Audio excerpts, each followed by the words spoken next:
Be the envy of the neighborhood. 860 KKAT, where the grass is always greener. Welcome to Gardening Utah. Here's composter and show hoster, Jenna Francis. Welcome to Gardening Utah. I am your host, Jenna Francis. Every week here on Gardening Utah, we give you gardening inspiration and advice from experts across the state. We talk all about vegetables, flowers, trees, shrubs, and of course, your lawn. Thank you for listening. We really hope that this show is something that you look forward to checking in with every week. Episodes drop every Friday on iTunes to get you ready for gardening on the weekend. And of course, the show airs on the radio on the weekends here in Utah. My hope is that this is a fun and informative show that you can listen to while you're starting to get to work in the garden, or while you're out and about shopping at the nurseries or garden centers. Plug in those headphones and stay in the know of the tasks that you need to accomplish the coming month in the garden. And as always, let us know what you would like to see on Gardening Utah. We have an Instagram account. It is at Gardening Utah, and you can message us there. So if you or someone you know would like to be considered as a guest or a sponsor of the show, reach out to us. You can also post your questions, ask us anything that you would like to know, and I can make sure that one of our guests and myself get to answer that question every week. So message us there on Instagram, and we love to chat with you. And also, make sure you subscribe to this podcast on iTunes or wherever you get your podcasts so that you never miss an episode and you can stay in the know every week. So on today's show, I'm really excited. We're going to be talking with our guest, Horticuturist Beuna Tomalino. She is an author of books on herbs and wild edible and medicinal plants, and I'm really excited to tell you more about her in just a minute. Together, we'll be giving you all kinds of tips and tricks about pruning roses. It's the time of year to do that now. And we'll go over a spring gardening checklist. We'll discuss all the things that you should be doing right now in the garden to get ready for an amazing growing season this year. And of course, have the best looking yard in the neighborhood. So we'll get into all of that with Beuna, as well as learn some interesting information on her books on herbs and wild edible and medicinal plants.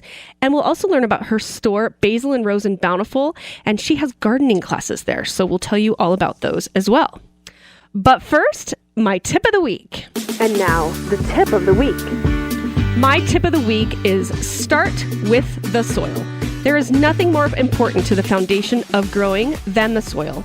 And aside from water, building a healthy soil is one of the most important elements when planting anything. Soil is a group of living systems. It's literally an ecosystem, and what you put in it is so important. Think about it this way. The plants need the soil, and the soil needs the plants. What's most important is digging the soil, adding oxygen and relieving compaction, and then adding amendments like compost, most importantly, that will jumpstart the creation of a rich, living soil. Take the opportunity whenever you plant anything to amend the soil. Spread a 4-inch layer of compost and any other amendments over the soil and cultivate it to a depth of 10 to 12 inches with a spading fork. And then rake it smooth when planting. So start with the soil, and that was the tip of the week. Never miss a tip for your garden and never miss an episode. The Gardening Utah Podcast with Jenna Francis at 860KKAT.com/garden. Here's Jenna Francis. I have our guest, Beuna Tomalino, with me here in studio. Thank you so much for joining me. Well, thanks for having me. So today we're going to be giving you all kinds of tips and tricks about pruning roses. And we're going to go over a bit of a spring gardening checklist so that you guys know exactly what to do and what not to do this month in the garden. We'll be discussing all the things you should be doing right now for the perfect growing season. But first, let me tell you a little bit about Beuna. She has a degree in horticulture from Utah State University, which is amazing. She started as a landscape designer, but in doing this, she realized that she loved to teach people how to garden. So she teaches gardening classes and does one-on-one consultations at people's homes, which I can't wait to take advantage of at some point. She's also the author of the book, What About Herbs? And she's the store owner of the Basil and Rose store in Bountiful. Beuna, thank you so much for joining me. Thanks for having me on. This is so exciting. So tell me a little bit about how you started as a landscape designer and then transitioned into teaching people to garden. Well, I love plants and art, and so landscape design was kind of combining those things. And then I was at a farmer's market promoting my business and also selling herbs, because herbs are one of my favorite things. And this man came up to me and he said, I'll pay you $5 to pick your brain. And I said, okay. And then afterwards he said, if you ever teach gardening classes, I want to come. Oh, wow. And so that kind of got me started teaching gardening classes, and I realized I really enjoy doing that and helping people to know how to do things themselves. Interesting. So when you go to someone's home and you're kind of walking through their garden, what are some of the things you're looking for? Well, I ask them to compile a list of questions ahead of time so they remember everything they want to ask me. And it can vary so much. Like sometimes they want to know what these plants are. Maybe they just bought the house and they don't know what these plants are. And that's great, because it's sad when somebody rips stuff out and then, oh, I wanted that. Oh, wow. That's so interesting. So how do people find you if they want to take advantage of your gardening classes? So for the classes, they can either go to basilandrose.com and look at the events calendar, or gardeninspire.com and look at the events calendar. Oh, They're perfect. slightly different. Okay. And what's the address of your store in Bountiful? It's 2110 Orchard Drive. Okay, so you all have to go to Basil and Rose and check it out. That's really neat. So we're going to be coming back in a little bit and giving tips and tricks on pruning roses. We'll dig into that a little bit. And tell me a little bit about your number one tip before we hit the break. Number one tip? As far as the timing around pruning roses, because, in mid-March is when a lot of experts say you really want to start pruning roses. But you mentioned something earlier that fascinated me around how you kind of base the timing. I base it on when it starts getting leaves. Yeah. So when the roses start budding out, and that's going to be different every year a little bit based on, probably, and I think that can even change if your roses are in the front yard or the backyard. Right. It's so interesting. So we will be back in a moment to discuss all about pruning roses. She's more than just gardening puns and sage advice. It's Gardening Utah with Jenna Francis on 860 KKAT. Growing everything from apples to zucchini. It's Gardening Utah with Jenna Francis on 860 KKAT. Welcome back to Gardening Utah. With me in studio today is Beuna Tomalino from the store Basil and Rose in Bountiful, and she's also a horticulturist, and we are talking to you about pruning roses right now. So we just discussed a little bit about how it's very different based on the time of year, based on whether the leaves are going to bud out. And again, some of the roses that are in your backyard might bud out at a completely different time, or leaf out at a totally different time that they do in your front yard. So that's definitely one of the first tips with pruning roses. So what else would you have to say around pruning roses? What are you looking for when it starts to bud out? So the first thing you want to do is cut off anything that's dead and anything that's broken. And you can actually do that any time of the year, because it's not going to do any harm even if you did that in the winter. That's true, because I know that one of the tips of pruning roses, a lot of people think that you need to do it in the fall.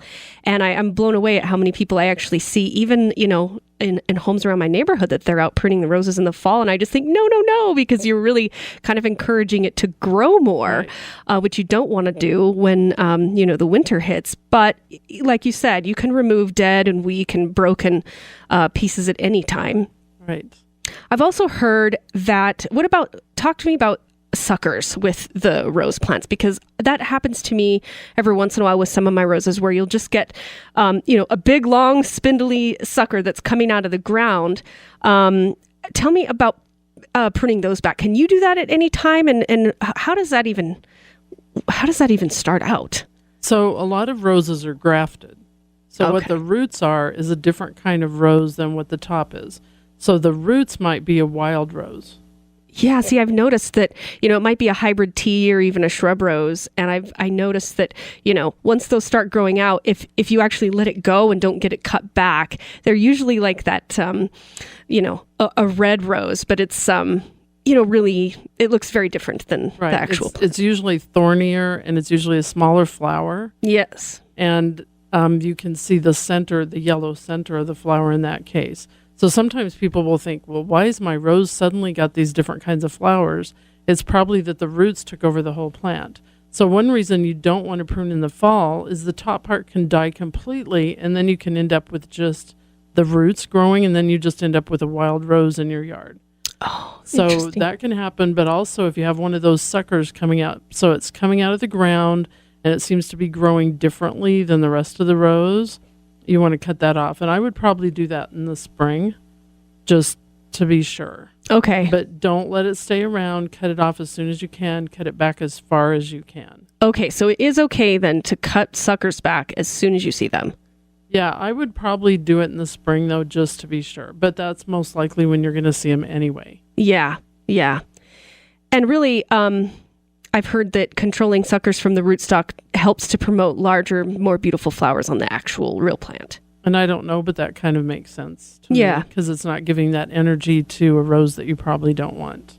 Yeah, and I've noticed with roses over my years of growing them in my yard, and we're primarily right now talking about hybrid teas and floribundas and grandiflores, because I know that climbing roses is a very different game with pruning those, but it really does help improve the plant appearance as well when you really get rid of all the dead, diseased, weak, and broken wood. I'm amazed at sometimes that people don't do that when you've got such a beautiful rose. It's just a little bit of, a little bit of that extra care to make the plant look so much, looks so pretty. But yeah, so with unpruned plants, I've noticed, they get overgrown. They have small, poorer quality flowers. Talk to me about once you get that first beautiful, set of blossoms that comes out, depending on the time of year, usually in June, right? In Utah, I know that I have one rose plant called Memorial Day, which just explodes over Memorial Day, which I love. It's got that really scented purple. It seems like purple roses are the best smelling, isn't it? Anyway, after that first budding, talk about how important it is to actually keep your roses pruned through the season. Talk about that a little bit. So you want to prune back to the first, so the leaves closest to the bloom will look a little different than the ones further down. Yes. And they recommend cutting back to that one further down. I don't always actually prune the blooms off my roses. Oh, really? So rose hips are the fruit of a rose, and they're edible. Oh, yes. And because I tend my whole yard organically, I can eat the fruit, and the rose flowers are edible too if you're tending it all organically. So if I'm going to cut a rose, it's usually because I either want to eat it, or I want to enjoy it indoors, or I want to make it into something like potpourri. Oh, that is so interesting. I love that you said that, because we really, think so much about, landscaping and keeping it pretty, but sometimes we can forget that, flowers are medicine. Flowers are plants in many cases. And it doesn't necessarily need to look terrible just because you left the flower there. It may look kind of funny for a little while, and like I said, you can cut it off and use it for different purposes. And I actually don't think I have any hybrid teas right now in my yard. I grow roses because I like the color and I like the scent. Yes. And I don't grow a rose if it doesn't have a nice scent, because a lot of roses are bred for appearance or disease resistant, not for the scent anymore. And so I have some climbers, I have some shrub roses, I have some landscape roses, which landscape roses are really easy. You don't need to cut off the flowers of those. They're just really easy to tend. So if you haven't grown roses because you think they're difficult, just try different kinds of roses. Interesting. You're right. I've got a few shrub roses in my garden that are white, and they're absolutely beautiful. And I really don't have to take much care of them throughout the whole year. That's so interesting. Tell me about, what is your favorite scent of flower? I mean, is there a particular variety that is just the best? As far as roses or flowers? Roses, yes. That's hard to say, because I have different kinds. I have an iceberg climber, which iceberg comes in not a climber also. And it has a small white flower, and I think it smells really good. I think peace roses smell good. I'm not growing any right now. I've got a peace rose and I absolutely love it. How it kind of changes colors from that yellow to red and pink. It's just, I'm obsessed with that. And it smells fantastic. And mini roses are a lot of fun too, but a lot of mini roses don't have a scent. Yeah, I've noticed that. I do have one mini rose and there's just not, it's kind of a buzzkill. You go up to smell it thinking it's going to be amazing and it's just not. Right. And mini is referring to the flower, not the size of the plant. Oh, that's a good point. But they do tend to be smaller. There is a rose that I haven't replaced because I had it at a house and then I moved to Alaska. And since I moved back, I haven't got another one. And it is one of them that they use for the actual rose oil. And it's a pink, and it has kind of an unusual name. I can't remember the name right off, but there's a place called Antique Rose Emporium in Texas. And they sell all kinds of old-style roses, and that's where I got it. So I'm hoping to replace that one because that one's got an amazing scent. Interesting. That is so... I'm fascinated by that. I know that for me, the ones in my garden that smell the best is definitely peace, Memorial Day, and then sterling silver. Yeah, I like the color of sterling silver. It's so it's fantastic. It's that purple that is just amazing. Yes. It's amazing. And I like to plant garlic around the base of my roses and fruit trees because it's said to repel pests. So I don't ever dig it up. Since I'm tending organically, when it gets the green leaves, I can harvest the leaves and use them in cooking just like I would garlic. Oh, that is so interesting. So you've got garlic planted around your roses. Mm-hmm. I've got to see your garden. And you can just do like one by a rose. You don't need to have it all the way around. Oh, okay. And then I like to spray with horticultural oil after I prune my roses. Same thing with fruit trees. And you want to try to do it before it's getting any budding, any flowers, anything like that. But that suffocates any insects that are overwintering on it. And then be careful how you're watering to prevent disease problems. It's best to water near the base of the rose instead of getting the leaves all wet. Oh, definitely. And then aphids can be a problem sometimes. Yes. So and the garlic can help with that. But I like to spray them off with a strong blast of the hose. So that's an exception. I do get them wet then. So spray them off with a strong blast of the hose. Make sure you're getting underneath the leaves to knock them off. You could also use a horticultural spray, a horticultural soap spray, or horticultural oil as long as it's not over 85 degrees and there's no bees present. But first look for an aphid larva. I mean, not aphid larva, ladybug larva. Oh, yes. So they look like a little alligator, but they're black and red. And so if you see that, that's ladybug larvae, and you might want to just let them take care of the aphids for you. Absolutely. In fact, every time I see kind of a wayward ladybug in the house or, anywhere else like that, I just it's a race to, get that ladybug on the rose. Right. Yeah, I really do prefer to, especially with my roses, to stay away from any chemicals. Primarily because I just, I'm also a beekeeper, so I love to know that, my bees are, I just like to protect my bees as much as possible. So I'm with you there for sure. And what do you think about buying ladybugs? I've done that in the past when I've had, particularly bad years with aphids. What do you think about that? So I worked at a nursery that sold them, and I felt so bad for them. They're in these little bags with kind of a straw stuff in there, and they're dying. Oh, my word. And because unless they get sold really fast or something, also they say that if you release them in your yard, sometimes they'll just fly away because if they don't see a source of food right off, they may just take off. So I think a better thing to do is try to attract them, and things in the parsley family tend to attract them, like parsley, dill, those kinds of things. And if they have food there, you don't want to bring in aphids just to have ladybugs. Right. But, if you have something there for them to eat, then they're more likely to just show up and tend things organically so you're not killing them off. That's so interesting. I'm going to think so differently now when I go to the garden center and see the ladybugs. And now it's going to be a save the ladybugs. I must buy them all so they don't die. Oh, my word. I never really thought of it that way. Yeah. And typically I think of those things, but now, yeah, that's interesting. I'm going to definitely find some ways then to bring in some plants that will help attract them to the right, bring them on over to the roses. Another good tip, I think, with pruning roses, and this is where a lot of people get confused, is where do you actually cut back?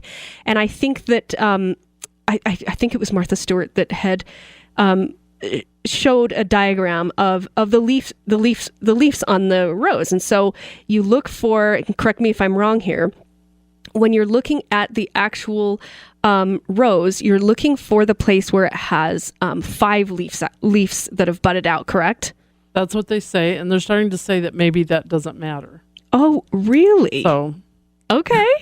Well, trial and error here. We'll give it a go. I think the other big thing is you want to kind of have a look at because where you cut back, it's going to the bud's going to come out the opposite direction, and so it's really important to kind of train the rose the way you want it to grow. So we're going to come right back after the break. We're going to talk a little bit more about pruning roses, as well as we're going to get into what can you plant now and other garden tips.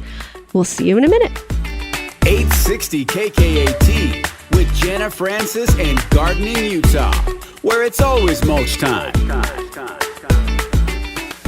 Savvy moms everywhere are shopping at Steals.com, a trusted daily deal shopping website for moms, babies, and kids. At Steals.com, quantities are limited, so act fast. Steals.com has an amazing selection, all at prices up to 70% off. Your shopping destination is just a click away at Steals.com, but don't delay. The daily steal changes every day at 9 a.m. You'll find everything for kids, for women, and the home. Everything you'd need to throw a great birthday party, gifts for friends, women's shoes, furniture for the home, and more. Steals.com is the perfect destination to have gifts delivered right to your door. Be inspired by Steals.com, where you can discover thousands of special items, all at amazing prices. At Steals.com, women are having fun discovering something new every day. It's a must-have for busy moms. Download the mobile app and make it easy to shop on the go. Now it's your turn. Discover new selections at unbeatable prices. Shop Steals.com and start saving today. Steals.com, STEALS.com.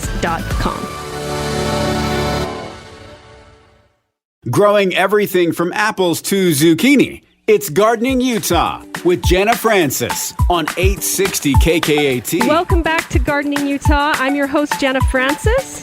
With me in studio here is Beuna Tomalino, horticulturist and owner of Basil Rose, the amazing garden store in Bountiful. So we were just talking about all the tips and tricks with pruning roses, and you have a few more tips you want to give us. Right.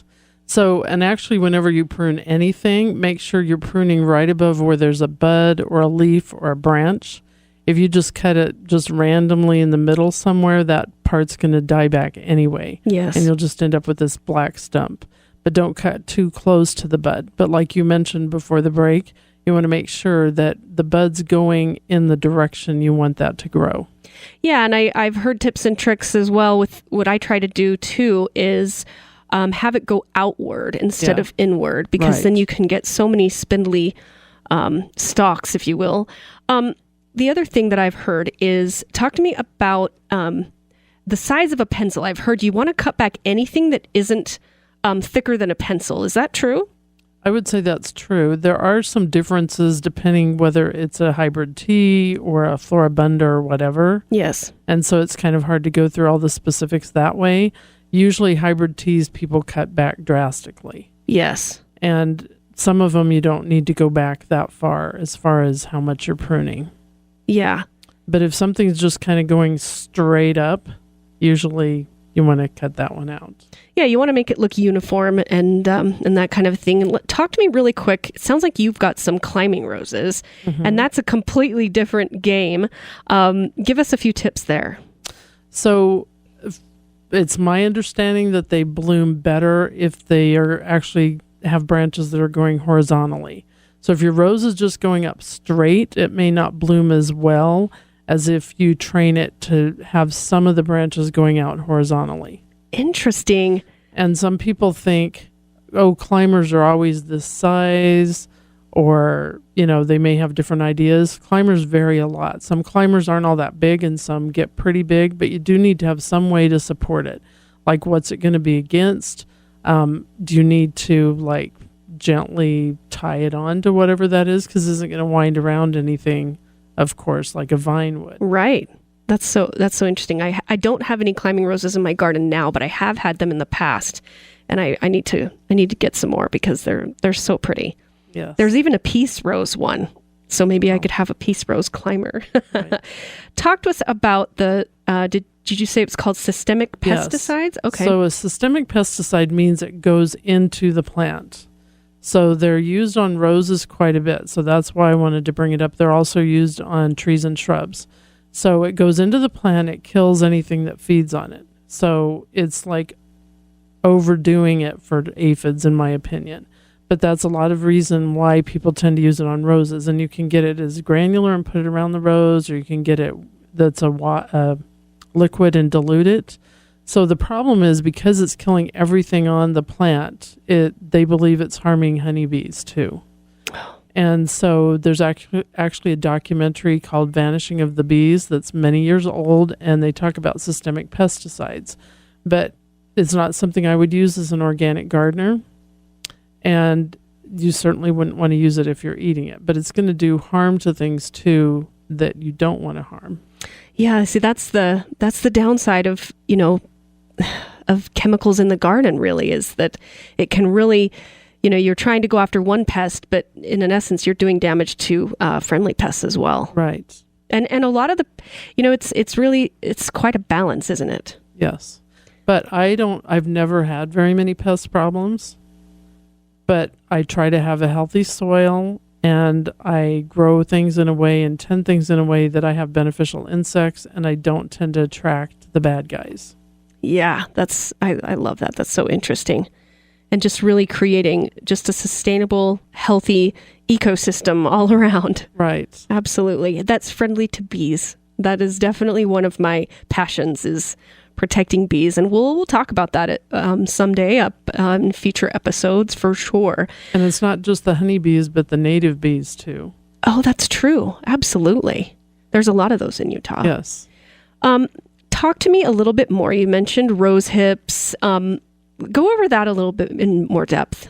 So rose hips are the fruit of a rose. So if you harvest the flower, you're not going to get a rose hip. So I like to do both. I harvest some flowers and I leave some flowers. Most roses will produce rose hips if you leave the flowers. And they can be all different sizes. I've seen them as big as about the size of a quarter and round. Wow. And then there's smaller ones that are kind of oval. It's best to harvest them after the first frost. They're very high in vitamin C. You can mix them in with other fruits and juice them. You can dry them for later. You can make herb teas out of them. There's lots of different things you can do with them. So you really leave them on the plant the entire growing season? Until after frost, yes. Interesting. Okay. And they can be from a wild rose, too. It doesn't matter whether they're domesticated or not. And then the flowers are edible, too.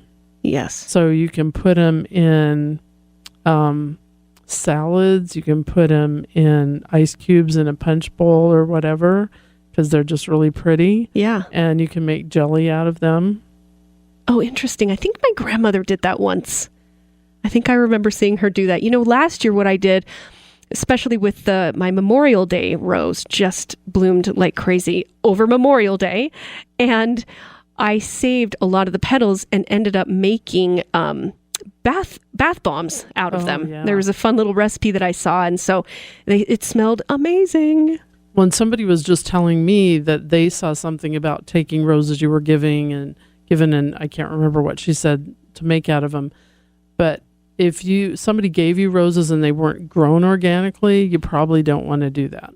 Absolutely. As far as even putting them in the bath bombs? Right. Okay. Because roses from a florist are a lot of times grown somewhere, not even in this country, where they might allow pesticides that aren't even legal here.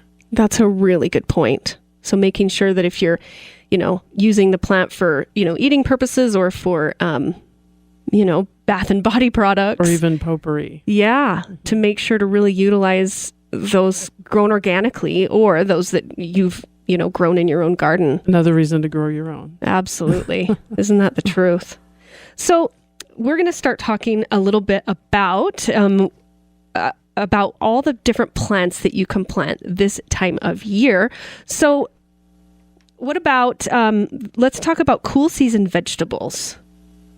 So peas, lettuce, spinach, cilantro, pretty much anything that we eat the leaves of except basil. All the cabbage family, the root crops, so beets, carrots, potatoes, radishes, all those things do just fine if there's freeze or snow. Yeah, I've noticed my cilantro actually kind of, I don't know if this is a proper word, but overwintered. I have cilantro in my garden right now, which kind of blew my mind. But it, I think probably just the coriander seed, spread around a little bit in the fall and probably sprouted a little bit. And I could not believe that I have this huge bed of snow and it melts and I've got cilantro. Lucky you. Yeah. And I also have spring onions of all things. So same thing, kind of just scallions that probably blossomed in the fall and, right. Come on up for the spring. I actually put some in soup this last weekend. So we are going to come back and talk all about all the other garden tasks that you need to accomplish this month in the garden. 860 KKAT with Jenna Francis and Gardening Utah, where it's always mulch time.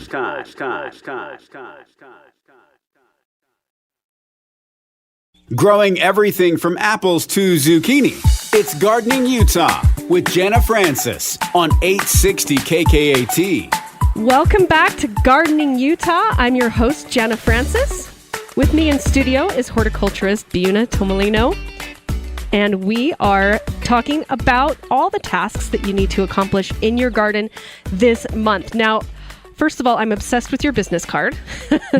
I'm sitting here looking at her business card for her store, Basil and Rose in Bountiful. And on the back of her business card, it has the planting dates of all the different things that you can plant at different times of year. That's genius. Well, thank you.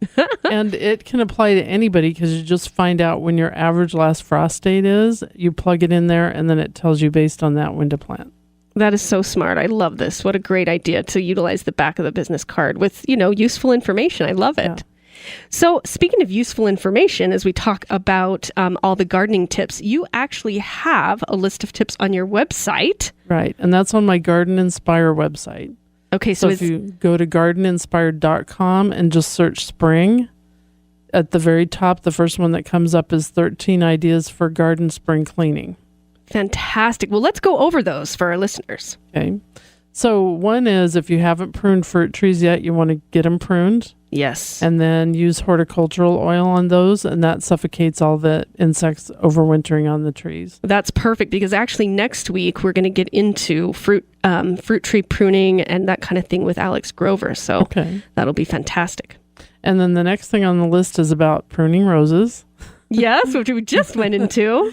And then the other one is cut back your perennials and ornamental grasses if you didn't do that in the fall. That's so important. So that they're all ready for their growth for the spring. And then any dead plants that are dead, just, annuals that didn't overwinter, obviously, go ahead and rip those out. Check your mower blades, pruners, all those things. Yes. If something needs sharpened, it's actually a good idea to do it before now because those places get hit with everybody getting them sharpened at the same time. That's a great tip, actually, because it's very important to have really sharp blades when you're mowing your grass. Yes. And then remove any leaves that are on your lawn. It's a good idea to not have them sitting there. Yes. And stick them in your compost pile. Don't have a compost pile. This is a great time to start one. Any time is a good time to start one. Yes. Weed control. You can use organic pre-emergence. You can scrape the little tiny weed seedlings off at the soil surface with a stirrup hoe. Yes. To help control them before they get big. Plant trees, shrubs, perennials. Spring and fall are the best times to plant those. You can really do it any time, but as soon as you can dig into the soil and it's not really wet, you can start doing that. Plant your cool season vegetables like we talked about, and it has a list of some of those. Check your sprinkler systems, hoses, make sure that there's any repairs that need to be done, that you get that taken care of. Well, yeah, and especially if you think about it, it's a similar situation with the mower, right? Because as soon as it gets time to start watering, a lot of people realize, oops, what's going on with my sprinklers? But if you take care of it now, you get ahead. Right. And then plan what else you want to be planting later on, including what you want to do, where, when you need to do it. Do you want to add any edible plants to your landscape? And how many and what types of tomatoes and things like that, other things you want to add in. And then inspect your yard. Is there anything else you notice about trees, shrubs, perennials, lawn that doesn't look right, could possibly be a concern later? And then find out what needs to be done. And that checklist is available. Give our listeners your website one more time. So gardeninspired.com, and then just search spring. Perfect. And it'll come up. Perfect. Well, those are really, really good tips. And I would say that, it's that time of year where it's starting to get a little warmer here and there, and you can get outside and really get, a lot of things done in advance for, the perfect upcoming garden. The other thing that I like to do this time of year is, put in pansies for sure. Pansies and primrose. Right. Which are both edible.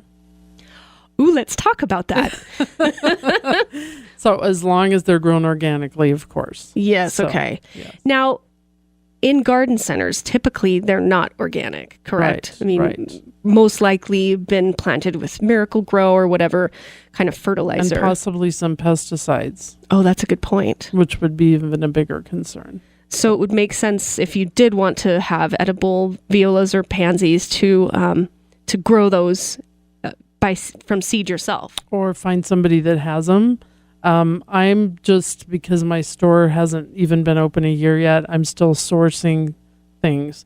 I actually just got some cabbage and kale in today, some starts that's organically grown. And so I'm searching for sources. I have some possibilities of sources for even pansies and primrose that are organically grown. So oh, that's so interesting. I just don't have them yet. Okay. That's really good to know. So tell us a little bit about the like your book, Edible Flowers and everything. Tell me about, that's obviously such an interesting passion that you have. Talk to me more about that. So I've loved herbs for a long time. So I wrote a book that would be kind of like an herb book I would like. I own lots of herb books and they're great. But this one covers about 80 different plants. It just has a brief description. It has the scientific name, which is really important if you want to make sure that you're actually getting the plant you think you are. So, for example, more than one thing is called a marigold, and they're not even related. So it also has different varieties, growing conditions it likes, just in general what things you would use it for, like culinary, medicinal, crafts, all of that. And then I have a list of some of the scientific names for them in one place together also.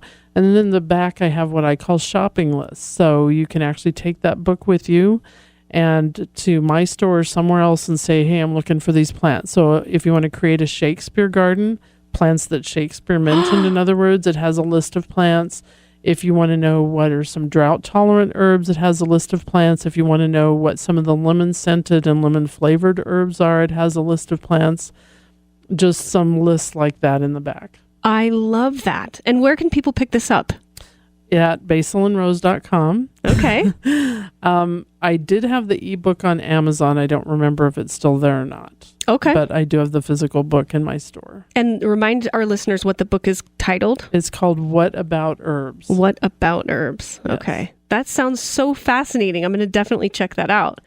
And then this might be what you were referring to, but I created card decks of wild, edible, and medicinal plants. Yes. So they are plants you can find in Utah. And so on the front, there's a picture. On the back, it has the common and scientific name, and then has a verbal description, edible and medicinal use. They're printed on plastic. So they're waterproof and tear resistant. They're about the size of playing cards. Okay. Those sound so fun. And they're on a ring. So that makes them really portable too. Oh, that's genius. That's genius. What's your personal favorite edible plant? That would be hard to say. I can see by the look on your face. That's a tough question. Peppers, tomatoes, herbs. Oh, yes, of course. You know, as far as weeds, I eat dandelion leaves all the time. Purslane is a great edible weed. And wild plants aren't always weeds. Sometimes they're like currants and other wonderful fruits and things like that. That's true. I do have a lot of wild purslane growing in my garden. And I tend to, I try to feed it to the chickens. I've got quite a few chickens, but for some reason they don't like the purslane. Well, it's really high in omega-3 fatty acids, so it's great for us. And I usually use it in a salad, but there's other things you can do with it. And it kind of has a lemon sort of a taste to it, and you want to make sure you're identifying it correctly, because there's other plants that grow similarly, and you want to make sure you're not eating the wrong one. Isn't that important when you're, going to eat plants, that you really correctly identify? It's like, don't pick the wrong mushroom. Right. And do not even taste a plant if you do not know for sure, because it could kill you. And it wouldn't be a pleasant death either. Oh, my word. And there are apps out there that can help you identify just by taking a photo. I haven't been impressed with those so far. Yeah, because I've noticed sometimes it will misidentify certain plants that I know full well is a certain type of plant, but it's not. Well, and I actually do wild herb walks where I take people out to help them learn how to identify the plants in the wild. Oh, that would be fascinating. And so what are some of the wild edible plants that you look for personally? So it depends where I am, but there's a lot of weeds that are really easy to find pretty much anywhere, like mallow, purslane, lamb's quarters, amaranth, dandelion, of course. Yes. Interesting. I see. Yeah, of course, dandelions are all over the place. You usually don't want to eat them if they're in your lawn, as if you use chemical fertilizer. Right, which I don't. So Yeah. I've got to check out your garden. Sounds amazing. So tell us about your store, Basil and Rose. So it's a business plan I've had for over 25 years. Wow. And it's kind of hard to explain. So the focus is on edible plants and herbs. So I sell seeds. They're all open pollinated or heirloom. And most of them are edible plants or herbs. I have a few that are flowers that are more for either native wild flowers, and they are native to Utah, or ones that are for pollinators. Oh, interesting. And I do sell some plants, but I also sell a lot of things with the garden and herb theme, like things decorated with dragonflies and bees and ladybugs and flowers. I sell greeting cards. I sell a lot of things that are Utah companies and Utah artists. So almost all of my art and greeting cards are by Utah artists. That is so fun. I love that. Tell our listeners where they can find you. So basilandrose.com, gardeninspire.com, and the store is at 2110 Orchard Drive, Bountiful. Well, that is amazing. Thank you so much for being here, Beuna. This has been such a fun chat. It's been fun. I'm going to have you back to talk more about edible plants for sure. That would be wonderful. So, well, that's all for today's episode of Gardening Utah. As always, let us know what you'd like to see on Gardening Utah. You can message us on Instagram. Our handle is @GardeningUtah. And if you'd like to be considered a guest or a sponsor of the show, reach out to us. Thank you again to Beuna Tomalino of Basil and Rose for joining me today and giving us so many great gardening tips. I'm super inspired. Join us next week when we will talk about fruit tree pruning and fertilizing with horticulturist Alex Grover. Stops by for a chat. And remember to support our sponsors, because when you support our sponsors, you support our show. Make sure to subscribe to the podcast on iTunes or wherever you get your podcasts so you never miss an episode. We also give shout outs on the show for 5-star ratings, so give us some love and we'll give it back. I'm Jenna Francis, and we'll see you next week on Gardening Utah. Grow big or go home. When you're ready to grow big or go home, make your neighbors green with envy. Get the Gardening in Utah podcast, Gardening Utah, available wherever you get your podcasts and at 860kkat.com/garden.